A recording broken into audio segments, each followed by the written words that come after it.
Pinagkukunan ng US government ang mga pangyayari sa operasyon kung saan napatay si Osama Bin Laden. Bukod kay Bin Laden, napatay rin daw ang isa sa kanyang mga anak at isa sa mga asawa niya na ginamit pa umanong human shield. Inilabas ng Pentagon ang imaheng ito na nagpapakita raw kung saan nagtago ang Al-Qaeda leader na si Osama Bin Laden.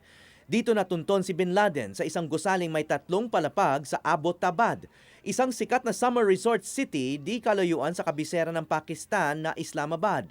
$1 milyong daw ang halaga nito. Dito na uwi ang pagmamanman sa isang courier na pinagkakatiwalaan ni Bin Laden. Ang compound na ito ang sinalakay ng US Navy SEALs operatives kahapon. Sa video na ito na inilabas ng Pakistani television, makikita ang ilang armadong lalaki sa loob ng compound. Naniniwala ang mga opisyal sa Washington na bukod kay Bin Laden, 3 iba pa ang namatay sa palitan ng putok na tumagal ng 40 minuto. Kabilang dito ang pinaniniwala ang isa sa mga anak at isa sa mga asawa ni Bin Laden. Ayon sa mga US official, ginawang human shield o panangga sa bala ang asawa ni Bin Laden. May tama ng bala sa ulo raw si Bin Laden na ikinamatay nito. Walang nasawi sa mga miyembro ng Navy SEALs. Napabalitang merong nag-crash na US helicopter. Pero ayon sa Pakistan, ang bumagsak ay isa sa mga chopper nila na hindi naman kasama sa operasyon laban kay Bin Laden. Ang nawalang US helicopter ayon sa US officials ay nagkaroon ng mechanical problems at hindi na nakarating sa target site.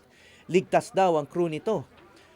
Sa matagumpay na raid sa hideout ni Bin Laden natapos sa wakas ang mahigit 10 taong paghahanap sa most wanted na kriminal sa Amerika. Si Bin Laden ang nanawagan ng jihad o holy war laban sa Amerika matapos ang Gulf War mula 1990 hanggang 1991. Siya ang tinuturong nasa likod ng terrorist attack sa iba't ibang bahagi ng mundo. Libo-libo ang namatay sa mga pag-ataking ito.